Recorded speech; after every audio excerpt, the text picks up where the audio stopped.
we have to be brave enough to break the blueprint. Now, what do I mean by this? Well, I have to get kind of technical on you. Because when you jump over a hurdle, the leg that goes over first is called the lead leg. I know, brilliant minds, we're up to labeling these things. But the same way that you have a favorite leg to kick a soccer ball with, I have a favorite leg to jump over the hurdle with. And the best athletes in the world, they take 15 strides between the hurdles, because what that allows them to do is get their favorite lead leg over the hurdle every time. But when I was first learning how to hurdle back in high school, my coach said, no, you're not gonna have a favorite leg. I'm gonna teach you how to hurdle with both lead legs, so that way you can, whatever happens in the race, you can just jump over whichever way you need. And so I actually could hurdle with both lead legs. And when I was coming back from that stress fracture injury trying to make the Olympics, I had lost so much muscle in my leg that every single time I would push off this leg, I wasn't getting as far, and that made it really hard to get 15 strides. And so as we kept trying, my coach one day said, Sarah, what if we took 16 strides? And I was like, no, you can't be serious. Like, there are 10 hurdles. So that means I'd have to take 10 extra steps compared to everyone else. And I would have to alternate which lead leg every time. And he said, yeah, but you can do that. You know how to hurdle with both lead legs. I was like, yeah, but nobody who's world class does that.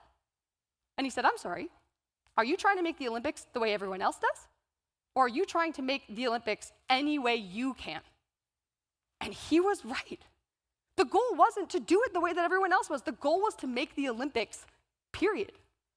And so we made a bet. We made a bet on my strength to be able to alternate which lead leg I jumped over the hurdle with. And at first it wasn't working. And I wanted to throw out the plan. But he made me stick with it just a bit longer. And one day, it clicked. And as you know, I then went on to compete at the Olympic Games in London, and I was one of the only athletes to run on a 16-stride race pattern. And every single one of us in this room has that capacity. You have a skill or experience or strength that is uniquely yours that might just be your superpower. But you might not know it's your superpower because it's so easy for you that you think everyone can do it. But when we are met with challenge, when we are met with change, when we are met with circumstances that are tough to deal with, we have to look to our strengths because it just might be the path through. I want to give you a really good example of this. The gentleman here in the green shirt, his name is Anthony Mockus. And Anthony was a mathematician by trade. And he wanted to run for the city of Bogota mayorship. And people were like, no, this guy's a mathematician. He knows nothing about politics. And he was known for being quite silly and quirky. And people were like, he's never going to win, and he's never going to be able to create any actual change. And so he runs for mayorship, and he does end up winning. And when he started to look at some of the issues he wanted to resolve in the city of Bogota, one of them was that there were so many civilian deaths related to traffic accidents. And he looked at this challenge in a way that probably none of us would. What Anthony Mockus decided to do was that he was going to hire 550 mimes to take to the streets and mock people who broke the traffic laws. And that social pressure alone was enough to get people to change their behaviors. Brilliant. And so unique to him. Another great example of this is the Savannah Bananas. Now, some of you are already laughing, so you know what this is, and some of you that don't, you gotta check it out. Because Savannah Bananas took over in a city in Savannah where their minor league baseball team couldn't get people in the seats. They were losing a ton of money. They actually moved the minor league baseball team out of the city.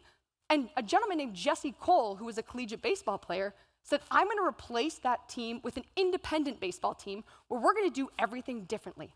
We wanna make an unparalleled fan experience.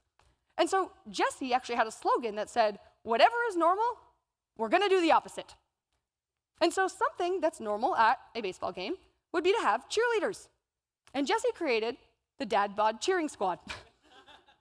Some of you are like, I got my next career path, okay. Now, another normal thing would be to have someone leading the 7th inning stretch. Well, in Savannah, that is led by the Banana Nanas.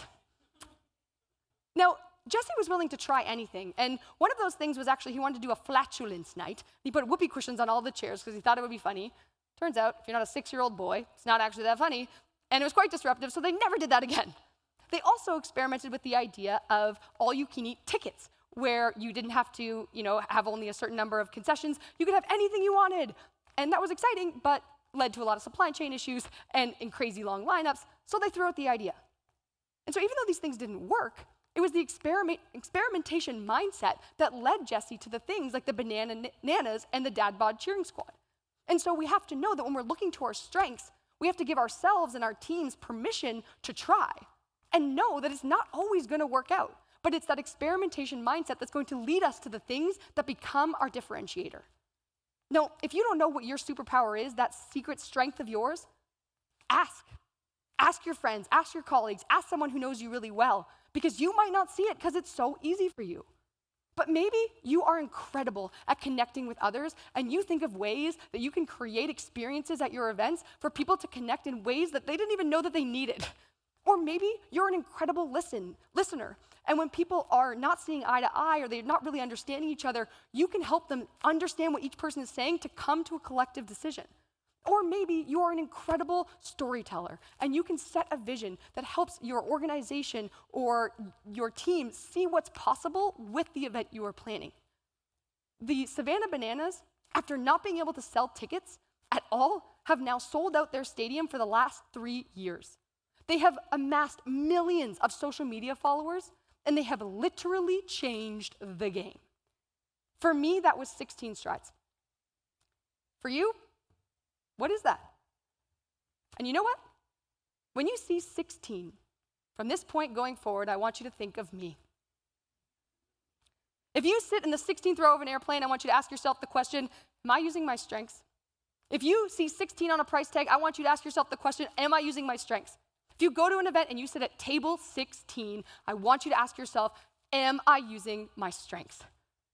What is your 16 strides? When we do this, we achieve greatness in a way that only you can.